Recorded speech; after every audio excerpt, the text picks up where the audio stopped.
You heard it here first. Bitcoin is going to zero. Zero.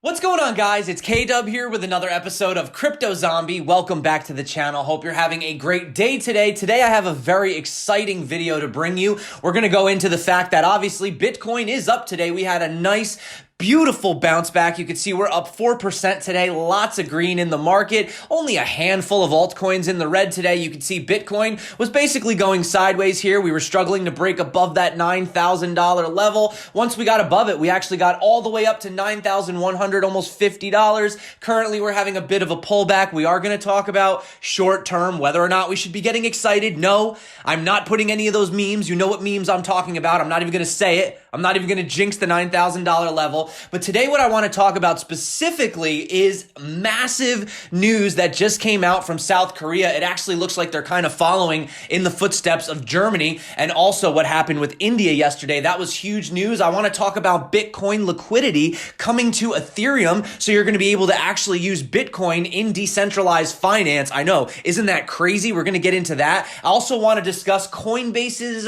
kind of controversial decision. So if you do use Coinbase, you may want to stick around to the end to watch this. And finally, I want to go into one big topic, the biggest topic that everyone's basically been talking about for the past week, and that is whether or not Bitcoin is actually a safe haven asset. But today, I'm going to come from a different angle. This is definitely something that no one is talking about right now, and that is Bitcoin versus the consumer price index.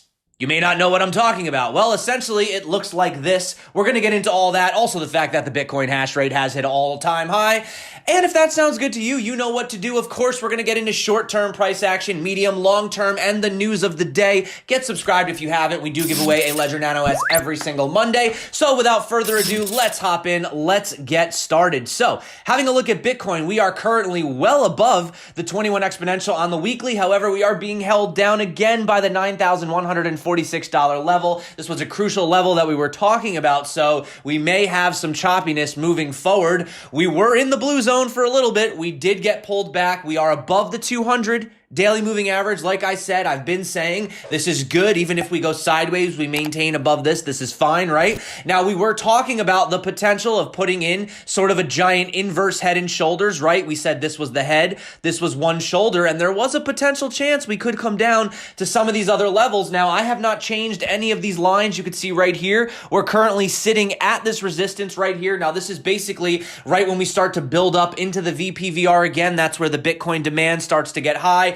Massive demand at around the $9,400 level. Now, yesterday we were talking about the trading zone indicator, and I did say that Bitcoin was kind of getting into the oversold territory. And when we do start to get towards the bottom of this, we do tend to have a rebound. Well, literally fast forward 24 hours later, Bitcoin had a 4% pump. So these indicators do work. However, you have to take them with a grain of salt, and you do also have to understand that there is still a potential for this to actually come down a little bit lower. That's exactly what we spoke about yesterday, but in case you missed yesterday's video, I did anticipate a potential sort of right shoulder, right? Because we have the head, the one shoulder, and the right shoulder. So Bitcoin could potentially come down here again before having a blast off. Now, I do have different levels that we could look at, so let me just go over those super quick, and then we're going to get into the news of the day. The first is the fact that we have had this legacy trend line all the way that started back here when we started putting it in of January of last year. So that's this purple line right here. You could see that worst case scenario. Let's say we were to fall straight down today, which I don't think we're going to do that, but let's just say we had a flash crash today. I would not anticipate Bitcoin going below $7,200. Not today, not ever. I know that's a pretty bold statement to make. I could eat my own words, but in my own personal opinion, I do not think that Bitcoin will ever go below $7,200 again, or else we're going to have a major problem on our hands, right? The more likely scenario, if we were to come down here and retest this, would be somewhere on this trend that we started putting in back on November 24th, which I have in here with this red line. So that would basically take Bitcoin down to, assuming we didn't take a direct crash down to the bottom, we might see some kind of a bounce right here before having the blast off, so Bitcoin could could come down to about the $8,000 level, right? The other levels that we're looking at would be this trend started from these two bottoms here, which would put Bitcoin probably at around the 8.2K, or best case scenario, we pretty much just continue on our upwards trend right now, and we follow this yellow line, essentially just having little dips here before breaking above the blue zone, which to get out of is $9,573. And having a look at the monthly, we are having a very different monthly than we did back here in July. Now, back in July, we had this giant wick that basically pushed us all the way down, showing lots of selling pressure, right? We had that exact same wick pushing us all the way down last month. We were having a great month up until the very end, and that put us below that $9,600 level. Well, you could see back here, we put in the massive wick, and then we had another spike with a massive wick down. And currently this month, it does look like we've opened lower and we are pushing much higher. So we are not acting like we did the last time. And if we can get above $9,350 by the end of the month, which I know is a very long time away, then that would be very bullish for Bitcoin. So that's enough about price action, because currently you can see we are having a little bit of rejection right here. Now, keep in mind, this wasn't exactly the strongest bounce that we've seen. In fact, we saw a lot more volume back here on this crazy Darth Maul wick than we did on the pump, okay? And I do like to see a lot of volume when we do have that move. So you can see currently there is a little bit of selling pressure, but it's okay, guys. Like I said, if we stay above $7,200, still bullish long term, right? Now, before we get into things, I don't have to tell you what chart we're looking at. This is obviously the logarithmic chart of Bitcoin since its inception, give or take. Maybe we don't have the exact beginnings of the data, but for the most part, this looks like an excellent place to hedge your money against the global and economic turmoil of the world, right? Now, before we get into it, also, I just wanted to mention, yes, Bitcoin hash rate has hit an all-time high.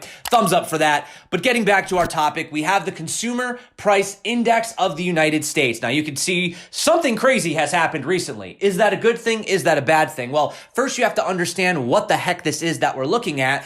Thank goodness for simple Google searches, right? So Consumer Price Index measures changes in the price level of a weighted average market basket of consumer goods and services purchased by households, okay? So the CPI is a statistical estimate constructed using the prices of a sample of represented items. Now, what kind of items are we talking about? Well, there are 8 major groups. We have housing, apparel, transportation, education and communication, recreation, medical care, food and beverages, and other goods and services. So essentially, it's telling you how expensive things are over time, right?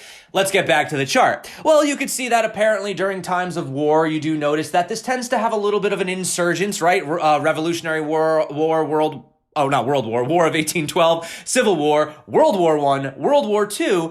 But then something really crazy happened here in 1971. What happened in 1971? Well, if we go over here and we Google wars that happened in 1971, we had the Indo-Pakistani War, but that had nothing to do with the US. So what exactly happened in 1971? I can already tell some of you are guessing, or some of you already know. Well, this guy over here came out. You may recognize this man. President Nixon, he actually closed the window to gold. As you can see, in August 15th of 1971, yes, we went off the gold standard. Let me just refresh everybody's mind how that went down, and then I'm going to explain this a little bit more. The strength of a nation's currency is based on the strength of that nation's economy.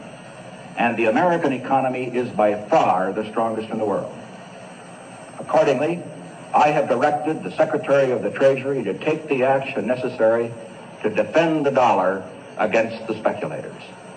I have directed Secretary Connally to suspend temporarily the convertibility of the dollar into gold or other reserve assets, except in amounts and conditions determined to be in the interest of monetary stability and in the best interest of the United States. Now, what is this action, which is very technical, what does it mean for you?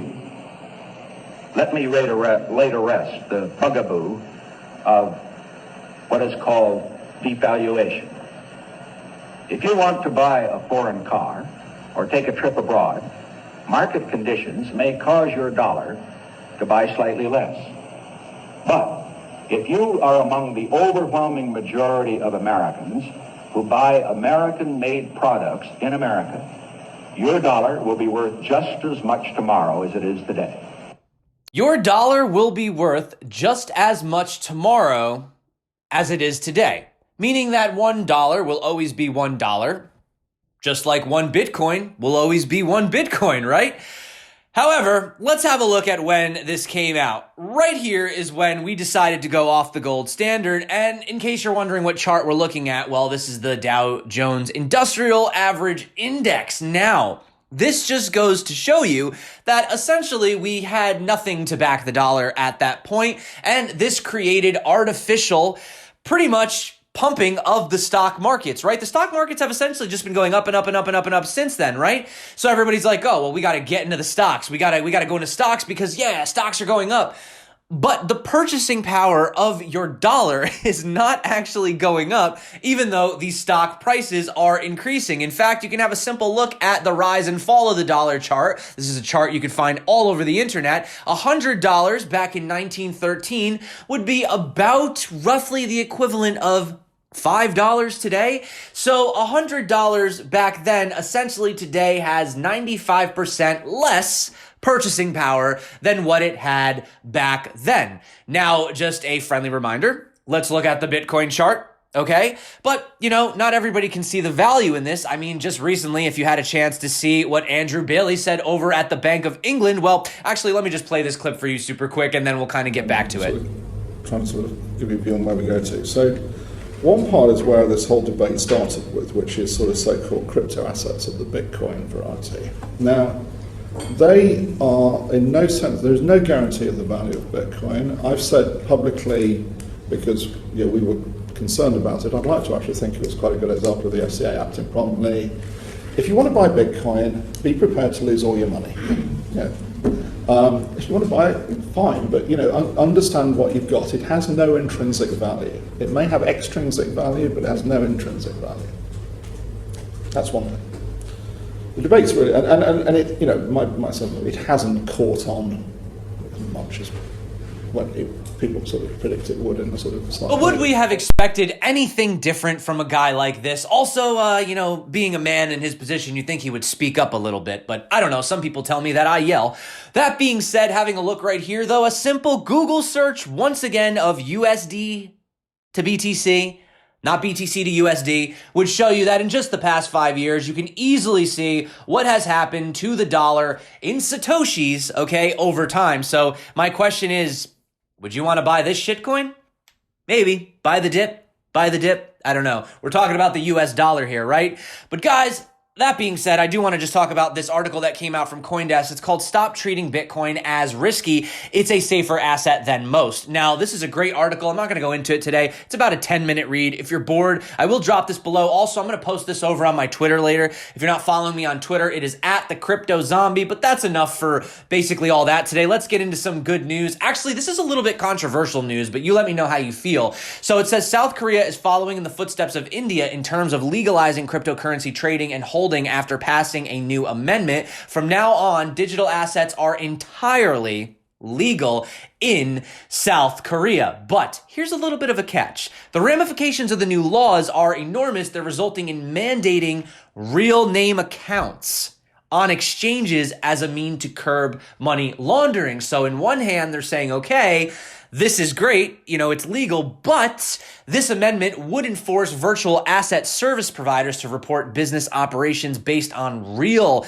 name account providers by banks. So you're not going to be able to have these anonymous accounts, not even just your email. You're going to have to provide your actual name, okay? And they say that any of these providers that are basically not following the law are going to be punished to up to 5 years in prison or a fine of 50 million won. Now, currently, the only people that are using this, the only exchanges are Upbit, BitThumb, Coin1, and Cobit. So what does that mean for the rest of the exchanges out there? Well, does that mean that they can just continue doing non-KYC, using VPNs, or are they going to have to actually start doing KYC? Is this really Satoshi's vision? Let me know what you guys think. It's a little bit of a mixed bag over here when it comes to that. However, we do have very, very good news for Bitcoin liquidity on Ethereum. I know, mind blown, right? So you have London-based Providable Things announced Thursday that they've successfully launched P tokens, which are one-to-one proxies for crypto. This means that you would be able to have basically Bitcoin fully interoperable through Bancor and Kyber integration. So